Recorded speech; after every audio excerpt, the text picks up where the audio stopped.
प्यारे बच्चों, हजार वर्षों के दौरान हुए परिवर्तनों की जो पड़ताल थी, इसमें एक महत्वपूर्ण बिंदु है नए सामाजिक और राजनीतिक समूह। सन 700 से लेकर 1750 के बीच का जो कालखंड है, इसमें इतिहासकारों के लिए बहुत बड़ी चुनौती है, क्योंकि इस काल में परिवर्तन का जो दौर था वो बहुत ज़्यादा हुआ, बहुत ज़्यादा परिवर्तन इसमें देखे गए। समय समय पर नई प्रौद्योगिकी का आगमन होता रहा। जैसे सिंचाई की अगर हम बात करें तो रहट का प्रयोग होने लगा। रहट कुएं से पानी निकालने की विधि होती थी। कुएं से पानी निकालने के लिए इसका प्रयोग करते थे। इसमें कहीं कहीं बैलों का प्रयोग करते थे, तो कहीं कहीं जो है ऊंट का प्रयोग भी इसमें हम करते थे। कताई के लिए चरखा, कताई के लिए पहले जो है तकली चलती थी, अब चरखा आ चुका था। ये बदलाव देखने को हमें मिला। खाने पीने की चीजों में आलू, मक्का, ये सब चीजें भी जो है नहीं आई। ये चीजें कहां से आई? तो हम देखते हैं कि जो लोग इनको अपने साथ यहाँ लेकर आए, उनके विचार भी हमारे से भिन्न थे। तो कह सकते हैं एक नई विचारधारा भी यहाँ पर उनके साथ साथ यहाँ तक पहुंची। इस युग में एक गतिशीलता का भी एक महत्व देखा गया है, क्योंकि लोग झुंड बनाकर जो है एक स्थान से दूसरे स्थान पर चले जाते थे, एक नई आजीविका खोजने के लिए, नए संसाधनों की तलाश में। इसी समय एक जो योद्धा थे, जो अपने आप को महान योद्धा बोलते थे, उसको बोलते थे राजपूत, जो कि राजपुत्र से बना है। राजपुत्र अर्थात राजा का पुत्र। ये अपने को क्षत्रिय होने का दावा करते थे, और यहाँ तक ही नहीं, बल्कि जो दूसरे राजाओं की सेना में सेनापति थे, वो भी अपने आप को राजपूत ही कहते थे। इनसे अलग भी राजनीतिक जो बदलाव हुए या सामाजिक बदलाव हुए, बाहर से भी लोग आए, अपने भी थे। इन सब बदलाव में कुछ जातियों ने, जो लिपिक और लिखने वाले थे, उनका भी महत्व बढ़ गया था। कवि और चारण जो है इन राजपूतों की गाथाओं का वर्णन करते थे।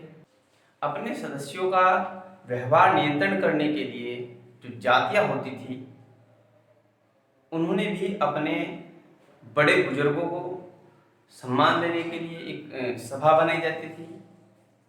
वो अपनी जाति के उन लोगों पर, उनके व्यवहार पर नियंत्रण रखते थे, जिसे हम जाति पंचायत जो है के नाम से भी जानते हैं। अपने समाज में छोटी मोटी जो घटनाएं घटती थी, उन सब का निपटारा करने के लिए जो है ये लोग अपनी इन ग्राम सभाओं का जो है प्रयोग उसमें करते थे। इसी समय अगर हम बात करें क्षेत्र और साम्राज्य की, तो अनेक शासक आए, जिनको हम अगले अध्याय में पढ़ेंगे। दिल्ली के सुल्तान के नाम से हम इनको जानते हैं। अलग अलग समय पर अलग अलग जो है सुल्तानों ने यहाँ पर शासन किया। उनका क्षेत्र कितना बड़ा था, कितना साम्राज्य था, इनमें आपस में भी टकराव होते रहते थे। इन टकराव का जो समापन हुआ जब मुगल साम्राज्य भारत में पनपा, तो उसने इन सबको एक बार जोड़ दिया था। लेकिन 18वीं सदी के अंत तक, जब 18वीं सदी का अंत होने को आया और मुगल जो शासन था वो एक बार फिर बिखर गया, और भारत में छोटे छोटे साम्राज्य, छोटे छोटे राज्य एक बार से फिर बनने लगे।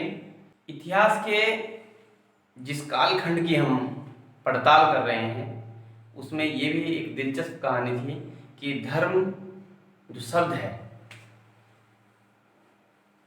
इसका भी नया और पुराना जो हम कह रहे हैं यहाँ पर, उसका तात्पर्य ये है कि समय समय पर जितने भी राजा हुए उन्होंने अलग अलग धर्म की महत्ता को स्वीकारा। संस्कृत भाषा का जो ज्ञान था वो ब्राह्मणों का था, और ब्राह्मण संस्कृत भाषा को बोलते थे। आमजन उनको बहुत अच्छा समझते थे इसी बात को लेकर।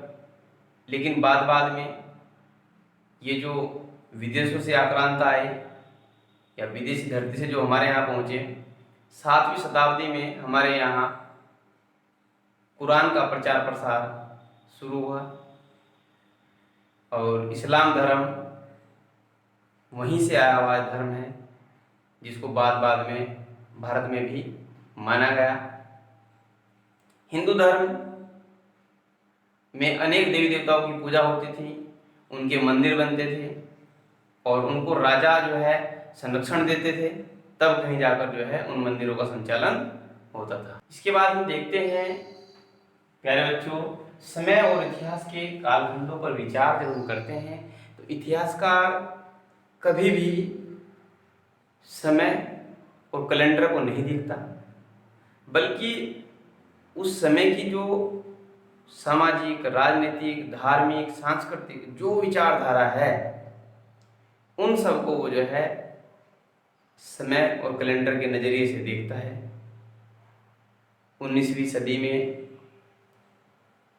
जब भारत के इतिहास को लिखने की बात आई तो उसको हिंदू, मुस्लिम और ब्रिटिश में बांटा गया, लेकिन इतिहासकार आज इसको मानने को तैयार नहीं है। अब जो एक नया तौर तरीका है वो है प्राचीन भारत, मध्य भारत और आधुनिक भारत। इस किताब में जो हम 7th क्लास की किताब पढ़ रहे हैं, इसमें लगभग मध्यकाल पूरा आएगा, जबकि कक्षा 6 में जो हम पढ़ चुके हैं वो पूरा जो है प्राचीन भारत की बात थी।